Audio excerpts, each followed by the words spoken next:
Yo, perkenalkan, nama saya Muhammad Miftah Farid dari 11 IPA 1. Di sini saya akan menjelaskan perbedaan antara loop, mikroskop, dan teropong. Ketiga alat ini biasa kita sebut dengan alat optik. Ya, baik. Langsung saja ke penjelasan yang pertama. Dimulai dari loop. Apa sih yang terlintas di pikiran kita kalau berpikir atau membicarakan soal loop? Fungsi dari loop atau kaca pembesar adalah untuk memperjelas atau memperbesar objek yang kita amati, seperti tulisan ataupun benda-benda kecil yang ada di sekitar kita. Loop juga terdiri dari beberapa bagian penyusunnya. Yang pertama ada bingkai loop, yang kedua ada lensa loop, yang ketiga ada skrup penghubung, dan yang keempat ada tangkai loop.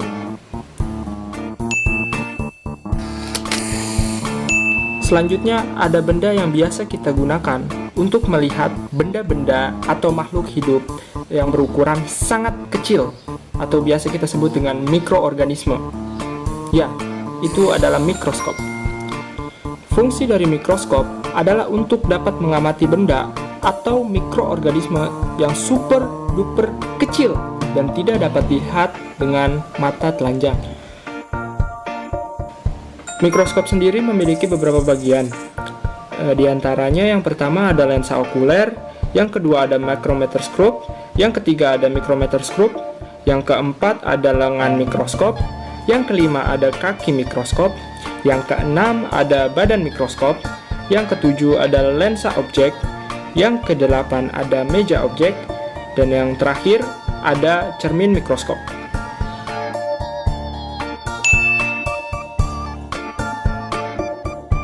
Sekarang kita beralih ke alat optik yang biasa kita gunakan untuk mengamati objek-objek di luar angkasa. Yap, teropong. Teropong sendiri dibagi menjadi dua, ada teropong bintang dan teropong bumi. Teropong bintang adalah teropong yang biasa kita gunakan untuk mengamati planet-planet ataupun bintang-bintang yang ada di angkasa luar. Sementara teropong bumi adalah teropong yang biasa kita gunakan untuk mengamati hal-hal yang berada di permukaan bumi.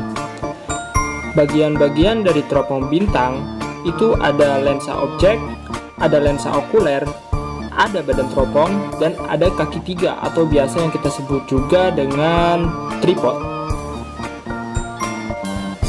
Nah, untuk teropong bumi sendiri, ini bagian-bagiannya itu ada lensa okuler, ada prisma, dan lensa objektif.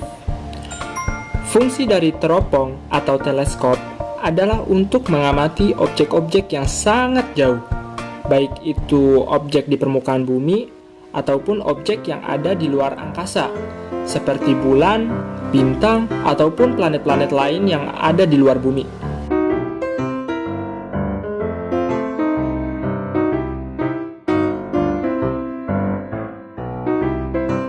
Perbedaan menurut fungsinya, yang pertama dari loop. Loop sendiri berfungsi untuk mengamati benda atau tulisan kecil dari dekat. Terus yang kedua ada mikroskop, berfungsi mengamati benda atau makhluk mikroorganisme yang ukurannya sangat kecil. Lalu yang ketiga ada teleskop yang berfungsi untuk mengamati benda-benda yang jaraknya sangat jauh, seperti mengamati planet dan bintang. Yang kedua, perbedaan menurut lensanya. Untuk loop sendiri, dia memiliki satu lensa cembung, dan untuk mikroskop, dia ada dua lensa cembung, serta untuk teleskop, dia juga memiliki dua lensa cembung. Yang terakhir, ada perbedaan menurut bayangan yang dihasilkan dari masing-masing alat optik tadi. Untuk loop sendiri, bayangannya bersifat tegak, maya, dan diperbesar. Sementara mikroskop, bayangannya bersifat nyata, terbalik, dan diperbesar. Dan untuk teleskop sendiri, bayangannya bersifat nyata, terbalik, dan diperkecil. Itu untuk lensa objektif. Sementara untuk lensa okulernya bersifat maya, terbalik, dan diperbesar. Lanjut ke contoh, soal, dan pembahasan.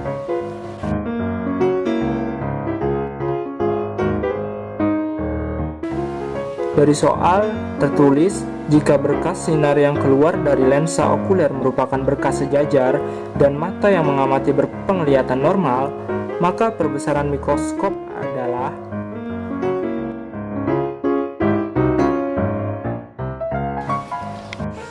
Oke, dari soal dapat diketahui bahwa jarak fokus lensa objektif atau FOB itu bernilai sebesar 2 cm, jarak benda objektif ke lensa objektif atau SOB itu sebesar 2,2 cm, lalu jarak fokus lensa okuler atau FOK itu sebesar 5 cm, dan juga jarak titik dekat pengamat atau SN itu sebesar 25 cm.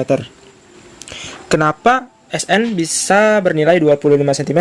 Itu dikarenakan di dalam soal tertulis bahwa mata yang mengamati berpenglihatan normal, yang artinya mata normal itu memiliki titik dekat yang berjarak 25 cm.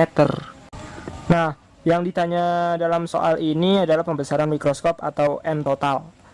Untuk mengisi soal seperti ini, yang pertama harus kita lakukan adalah mencari perbesaran lensa objektif dengan rumus MOB atau perbesaran lensa objektif sama dengan FOB atau jarak fokus lensa objektif per SOB atau jarak benda objektif ke lensa objektif dikurang FOB jarak fokus lensa objektif. Nah, di situ kan FOB-nya bernilai 2. Jadi 2 per 2,2 dikurang 2 itu menghasilkan nilai 10 kali. Nah, itu adalah nilai dari MOB-nya.